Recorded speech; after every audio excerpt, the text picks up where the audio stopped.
Hello Indie fans, the action roguelite provides tremendous value for money, combining punishing difficulty and permadeath with the endless replayability of procedural generation, and is my favorite genre next to the Metroidvania. This list will exclude turn-based games and deck builders, more on that in these videos, but here's my selection of the top 15 best games in the genre as of September 2020, excluding early access titles like Rogue Legacy 2 and games which have just launched like Going Under since I have not played enough of it, with our list beginning with a classic, Nuclear Throne.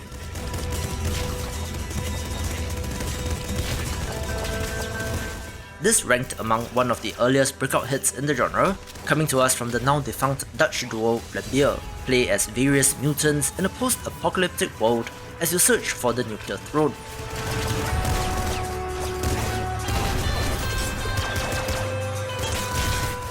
I like the sheer variety of the characters, from a fishman, a mutant plant, a crystal, the Illuminati pyramid and more, each with their own special ability.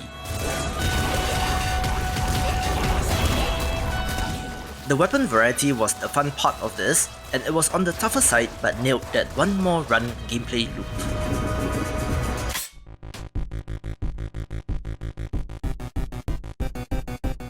Now that I expanded the number of titles and narrowed the focus, I was able to make space for one of my all-time favorites, Rogue Legacy. This game got me into indie games in the first place and holds a very special place in my heart, where you play as various generations of heroes delving into an ever-changing castle. What got my attention back then was the meta progression system, which made the genre a lot more accessible and compelling, since you always manage to at least upgrade or unlock something that will help you just get a little bit further on your next run. There are pros and cons to this system, as exemplified by Mark Brown's video on the subject, which I highly recommend, but needless to say, I'm all in for this type of system since it allows more people to get to the end. Still worth a play in 2020, give this one a shot and experience the magic for yourself. Dropping quite a number of places is Flinthook, since this space pirate themed action platformer remains good, but I can see how the high skill ceiling may be a deterrent to some. Play as Captain Flinthook and hunt down dangerous bounties as you explore procedurally generated spaceships with a nice amount of variety. The grappling hook is the most unique mechanic here, which, when used in combination with the time-slowing chrono belt, can feel very satisfying when pulling off tricky maneuvers. However, that same plus point can be seen as a negative for some since it is difficult to control, but another title which I enjoyed. Enough has been said about The Binding of Isaac, an action roguelite where you delve into the basement seeking refuge as the voice of God compels your mother to kill you, since this comes to us from legendary developer Edmund Macmillan, whose trademark sense of humor, comprising of poop and dead babies, finds its way into this. I've recently watched a video on NoClip and found this tidbit interesting, since he talks about how Shigeru Miyamoto's exploration of the Japanese countryside in his youth led to the creation of Zelda, and how his experience growing up in a religious, born-again Christian household led to the creation of this. With so many expansions and DLCs, from Rebirth, Afterbirth, Afterbirth Plus, and the upcoming Repentance, there's so much existing coverage of this, with Let's Plays on YouTube numbering into the thousands of episodes. So a great game, but perhaps not quite for me. Speaking of sequels and on the other end of accessible, Spelunky 2 and its predecessor have a reputation for being one of the most challenging games out there, since everything can kill you and you do often end up dead in the most ridiculous of ways. The sequel tweaks things from the first, but both are similar enough that either is fine, with the liquid physics and variety in 2 being some of the highlights. This is coming to 2 weeks old at the moment, with the PC launch being imminent, but will be sure to entertain for years to come, since it is known for its secrets, of which there are many to uncover. Creator Derek Yu has said to think of Spelunky more like a sandbox game, where it is about learning how the various elements interact with each other more so than beating the game, so perhaps go in with that mindset and you will get there eventually.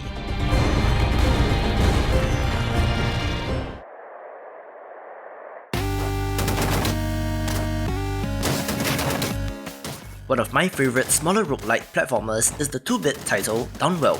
made by a Japanese indie developer, which is a rarity and has you donning your gun boots and falling down a well.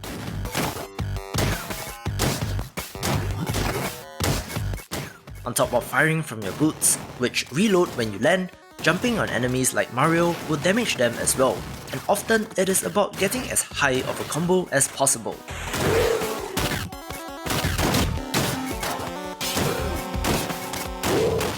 There are shops and even a meta unlock system with various color palettes, though nothing gameplay affecting, but this is just a very tightly designed and well made game which is very enjoyable, so highly recommended as well.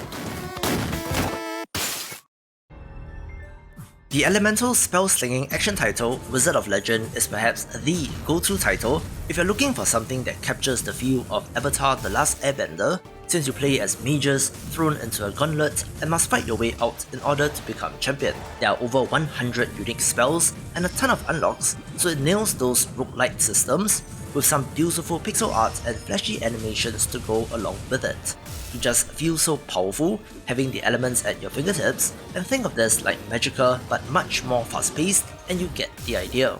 Similar to some other titles on this list, it has put out a number of free updates, namely Thundering Keep, Sky Palace, and the 2nd anniversary update back in May, so more free content is great in my book, giving this a spot.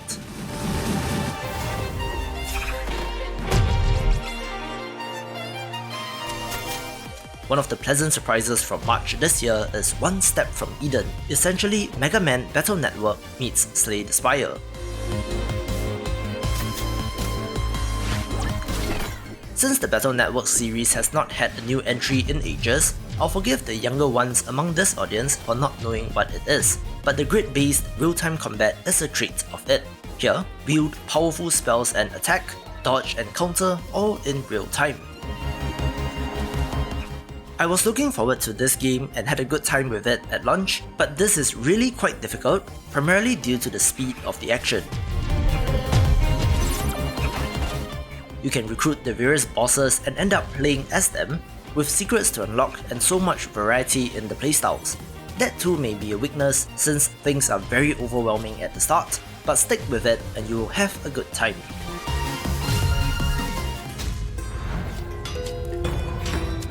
Literally just covered UnderMine in the Best of August video, but this action roguelike is not to be missed. The minute-to-minute action has you exploring dark caverns and ancient temples in search for gold and treasure, with a very nice selection of items within a run that complement each other rather nicely. This went to that Rogue Legacy school of progression, with plenty of unlocks and upgrades, most of which involve having to recruit NPCs first, and as such keeps you playing and unlocking more and more stuff until you get to the end. The boss fights in this are very challenging and take a couple of runs for you to figure out the patterns, but also satisfying and another must-play entry. Those monsters, driven mad by music. Their twisted souls bound to the beat. Crypt of the Necrodancer made the list previously and fell just one spot, and remains one of the best games in the genre. This is more akin to a traditional turn-based roguelike, but having to execute everything to the beats of the music gives it a unique feel.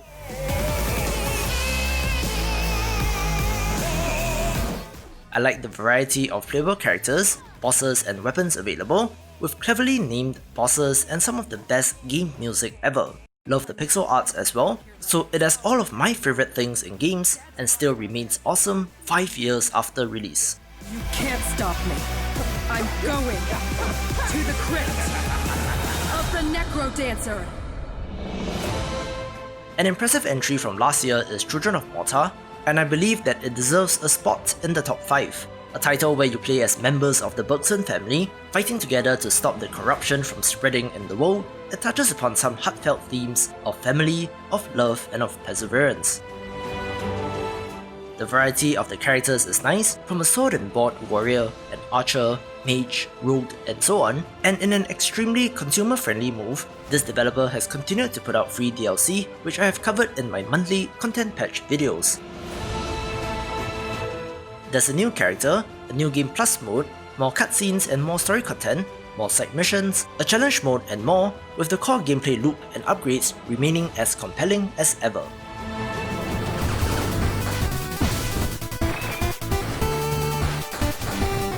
One of the most underrated roguelike titles is Monolith, so if you do see this and have not played it, drop everything and pick this one up. This is more bullet hell in nature, with a ton of projectiles, but has action that just feels great.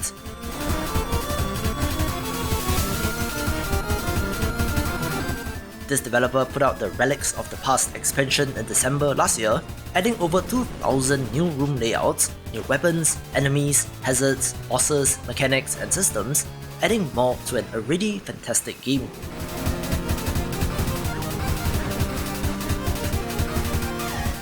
Like Crypt of the Necrodancer, this has a timeless quality to its art style which I love, and again, a hidden gem that more people should play.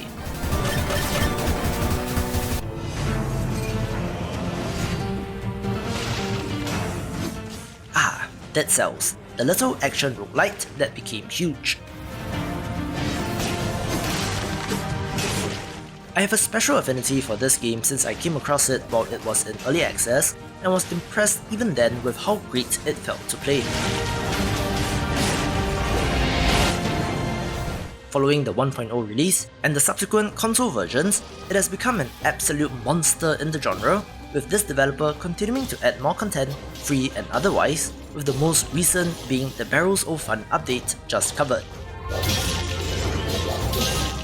However, there's also the Bad Seed, Update of Plenty, the Bestiary, the Corrupted, and Who's the Boss, with even more to come, and for that it rises one spot on the list. The past is dead, the masters are slain, yet the Gungeon remains.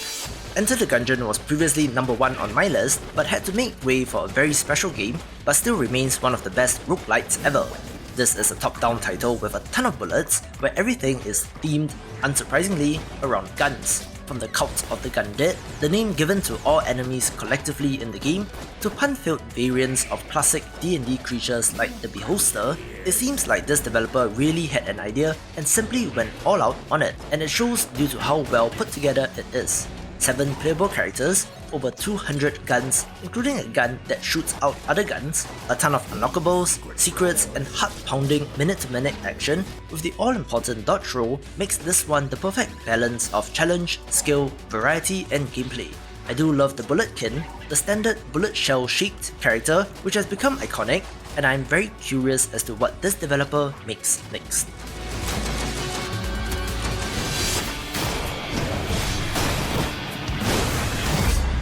Time for the main event.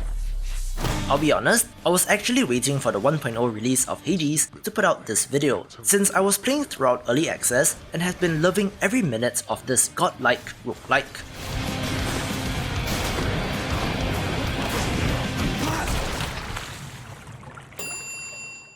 Just seeing the amount of love it's been getting from the media and on Twitter warms my heart, since Supergiant Games have indeed made something really special. Play as the prince of the underworld and fight your way out of hell against your father, Hades himself. I'm leaving. Try and stop me. Wield various weapons from sword, shield, bow and more, all of which have multiple forms, and enlist the power of the Olympians on your quest with powerful combo abilities that unlock when you curry favour with the right gods.